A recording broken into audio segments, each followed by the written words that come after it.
sa modern language natin, ang reklamo mo, ito gawin mo, ito gawin mo. Ganon. Hindi totoo. Sino nagpakita ng solusyon? Ang Panginoon. Kasi when God commanded you to do something, He will show you the way how you're going to do it. Hindi ka niya iiwan sa kawalan. Amen ba? Ang kailangan natin, magtiwala sa Kanya. Ang hirap lang kasi natin minsan magtiwala ka, Lord. Amen ba? Ganong, kaibigan, anong mas maganda? Mas zero sa exam o mumopya sa exam? Yung mga estudyante, tanungin natin. Yung mga estudyante, baka grabe na sumagot eh. Sa mga estudyante, ano mas maganda? Masiro sa exam na may integrity? O mamopya na lang sa exam at mag-repent na lang, hihingi na lang ako ng sorry kay Lord. Di ba? Pastor, pwede na mamingi ng sorry kay Lord, iiyak na lang ako, ready ko yung tissue, o may bubog pa, di ba ganyan? Wala yung tawad. And so, mga kapatid, when God commanded us to do something, command yun. It means no compromise. Pwede ba sabihin sa katabi mo, no compromise? Ano yung sabihin ng no compromise? Eh Lord, gagawin ko, pero may ganito ha. May ganito. Paano pag sabihin sa mga working? Paano pag sabihin sa'yo ng boss mo, sa mga accounting ka or ano, sabihin sa'yo ng boss mo, dayain mo yung ITR niya, yung income tax return niya, dayain mo yung sasabihin mo, so on so forth. O dayain mo yung sweldo nila. Diba? Kuha ka 5%, bawasan mo, bigay mo sa... Hindi, nangyayari yun. Nangyayari yun. Gagawin mo ba? Tapos sabihin niya sa'yo, bibigyan kita ng cut. 50% sa'yo. Laki yun. So, ano gagawin mo? Pag sinabi no compromise, sabi mo sa katabi mo, no compromise. Basta rin no compromise. No compromise meaning, kung ano yung pinapagawa sa'yo, susundin mo 100%. Walang halong sariling, ito gusto ko. Tama ba? Pag sinabi mo lang kopya, walang kopya. Amen ba? Pag sinabing hindi late. Pag sinabing, ano pa ba, yung mga ginagin natin ng compromise, tumawag ka at may tumawag sa magulang mo at sabi sa'yo, sabihin mo wala ako, pero nandun sa harapan mo. Ano sabihin mo? Gano'n yung sasabihan, di ba? Wala daw po siya, di ba? Gano'n. Kaya mo mong sabihin, tumawag ka sa harapan mo, sabihin mo wala ako. Andito po siya, sandali lang. Kaya mo pagawin yun? There was this story kung saan tawag dito, may isang nag-a-apply. And siya isang Christian. At may takot siya sa Lord. At sabi ng Lord sa kanya, pag-apply ka dyan, at dyan ka pumasok. So nag-apply siya doon. And eventually, pagka-apply niya, ang mga kasabayan niya, mga malalaking university. Eh siya sa mga kanto-kantong university lang, ganun yung kanya-kanya. Yun. So pagka-apply niya, yung mga tao, sabi niya, wala na, hindi na ako tatanggap ito.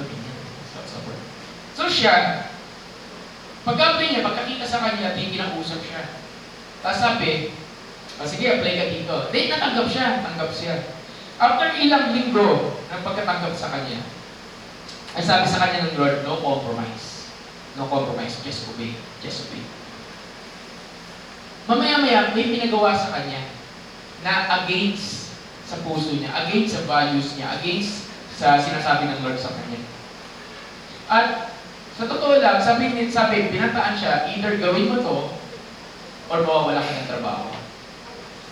Sabi niya, ako, ganyan. Yung iba ginawa, yung iba kasabayan ng university ginawa.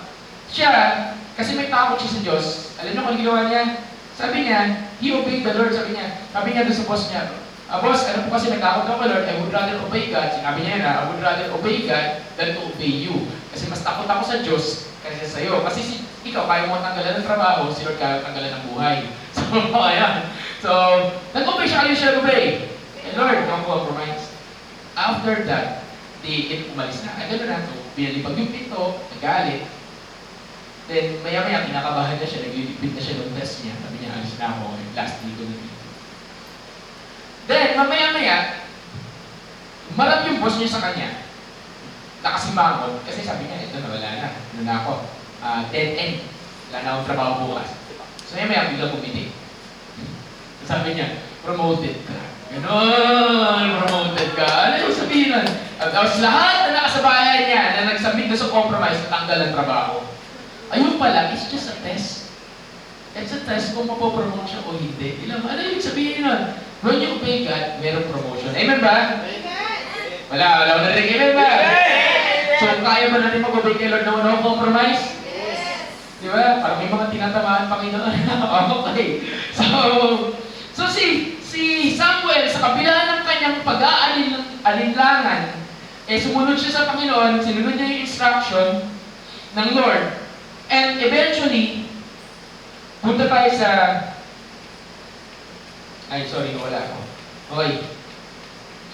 Then, punta tayo sa verse 6. Sabi sa verse 6, so it was when they came, he looked at Eliab. So nandito na, nag-sacrifice na siya, tinawag niya si Jesse, at sabi niya kay Jesse, Jesse, nasan yung mga anak mo? At sabi ni Jesse, ito yung mga anak ko.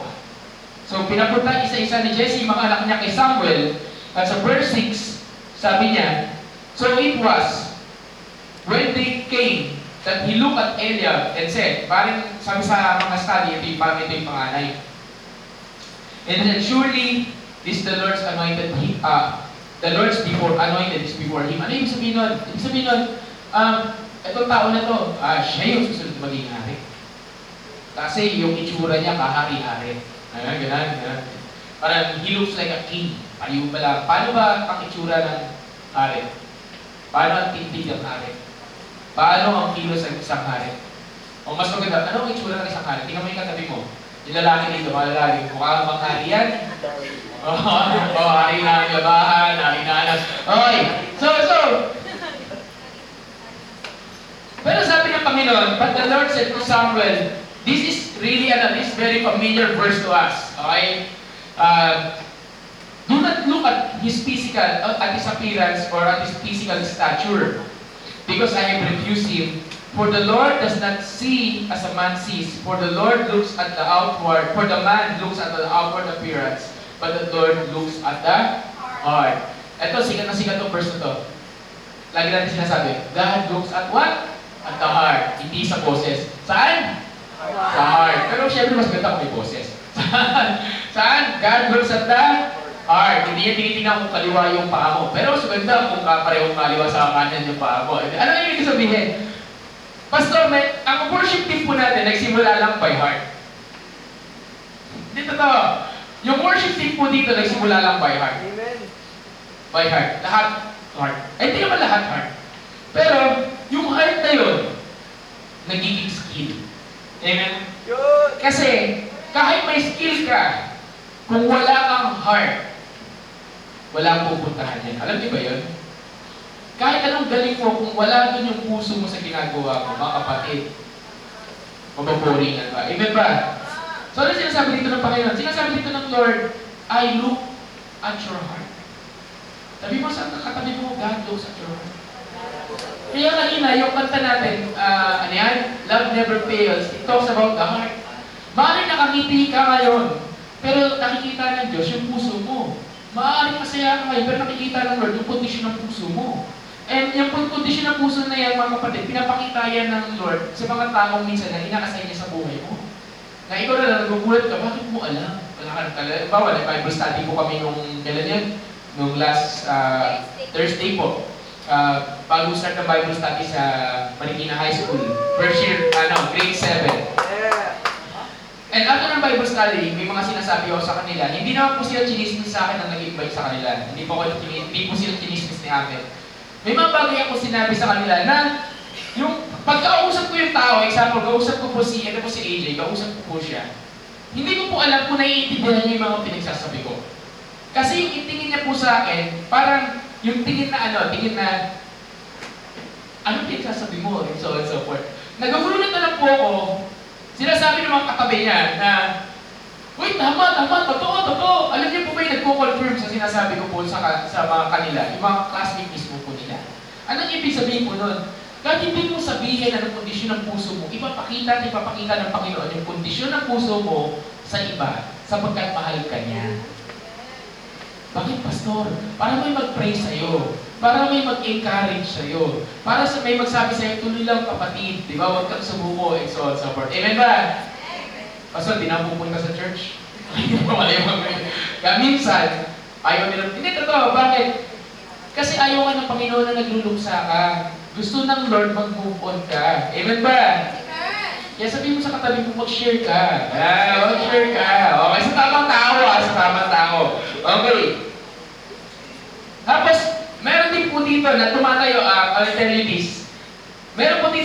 minsan na kumakanta po dito, and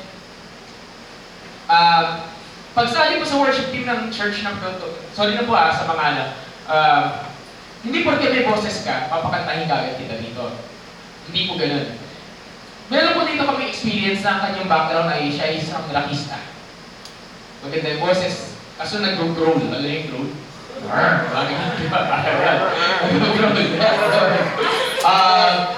Ano po kasi ako tawag dito, dati po, nakikinig po ako ng Limp Bizkit ko, alam mo yung Limp Bizkit. Hindi lang hindi lang hanggang Linkin Park pinapakinggan ko.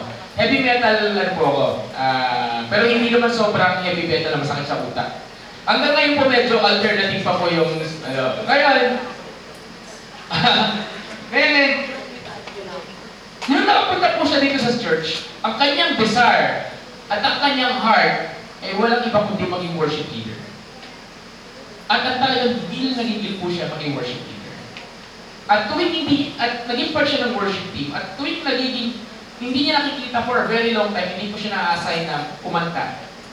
Ang kanyang lengguwahe ay nagbabago po. Ang kanyang lengguwahe ay ganito. Ayoko na sa church. Pick na ako sa worship team. Ayoko na. Ganito. Hindi naman ako pinapakanta ni pastor. Ganito. Ganyan. Dito ba? Nagbabago po. And for a very long time, lagi ko sinasabi sa kanya, Brad, huwag mong habulin yung spotlight. Kasi sikat sila eh. Sikat sila. May mga gig po sila. Kumakanta po sila sa bar. Kumakanta po sila sa ano. And so on and so forth. Mga kapatid, ang kinakantahan natin dito si Lord. Hindi kayo. Amen ba? Amen! So, instrumento lang po kami ng Panginoon para gabayan tayo bawat isa dito sa pagkanta sa Panginoon. Pero hindi kami yung sikat dito. Kahit whether nandito kami sa harap o wala dito kumanta, basta nag-worship tayo kay Lord, yun ang importante. So, ayaw niya, nagagalit siya kasi ayaw ko siyang i-assign na worship leader. Pinapakanta ko siya, back up ka lang, tapos tagal ko namang back up sa puso niya. Tapos pina-assign ko one time, tuwa-tuwa, hindi makatulog. Naging worship leader, pinabukasan, hindi makatulog. Ay, ito na yan. Tapos biglang tumagal na naman ilang buwan, hindi na naman assign, bago na naman lingwahe. Ayoko sa worship team, alin kasi sinako. Dito to, mga kapatid, God looks at the heart. Amen ba? Amen! Hindi porke magaling ka, karapat-dapat ka. Minsan, inaayos sa Panginoon yung puso mo muna para bago ibigay sa iyo yung dapat ibigay sa iyo. Tatanungin mo, Panginoon, ba't wala pa yung blessing ko? Ang tanong, handa na ba puso mo? Mga kabataan, sasabihin mo, Pastor, bakit wala pa akong love life? Handa na ba puso mo? Pastor, bakit wala pa akong love life? Handa ka na ba? May pera ka na ba sa bangko? Ginagamit ko pang date yung allowance ng magulang ko. Hindi totoo. Dito po sa church na to, pasensya na po sa mga kabataan, tatamaan po kayo. We do not promote. Kung di mo kayang i-date, iniligaw mo na sarili mong pera, wala kang karapatang makipagrelasyon. Pera na magulang mo yan, di mo pera yan. Amen! Amen! Amen! Amen! Wala na. Sasama na ng tingin nila sa akin doon. Hindi, ang bottom line ko po, mga kapatid, inahanda ng Panginoon ang puso natin para pag binigay niya yung pagpapala na mahawakan natin ang tama. Kasi kung hindi tama ang puso mo, masasayang lahat ang ibibigay ng Lord sa iyo. Amen ba? Alam niyo po ba na hindi ipagkakatiwala sa akin ito ng Panginoon, itong simbahan na to, kung hindi ko pinagdaanan yung mga pinagdaanan ko dati, bago pa man din magsimula itong simbahan na to. Tinuruan ako ng Lord paano magpatawad, tinuruan ako ng Lord paano mag-let go, tinuruan ako ng Lord paano magtiis na walang makain, tinuruan ng Lord paano walang matirhan, and so forth. Marami ang pinagdaanan na sa sarili kong pananaw, Lord, bakit nangyayari sa akin ito? Pero hindi ko alam, inahanda niya pala ako kasi one day, kailangan handa akong magutom kasi may mga papakainin ako. Diba? Na walang mga pera din. Lalapit sa akin. Mga unang panahon po. Opo, totoo po yun. Na may mga lalapit sa akin na magtitiis kami one time na hinahanda pala ako ng Lord na one time magkakaroon tayo ng church na walang bubong. Eh naranasan ko pala yung magtiis.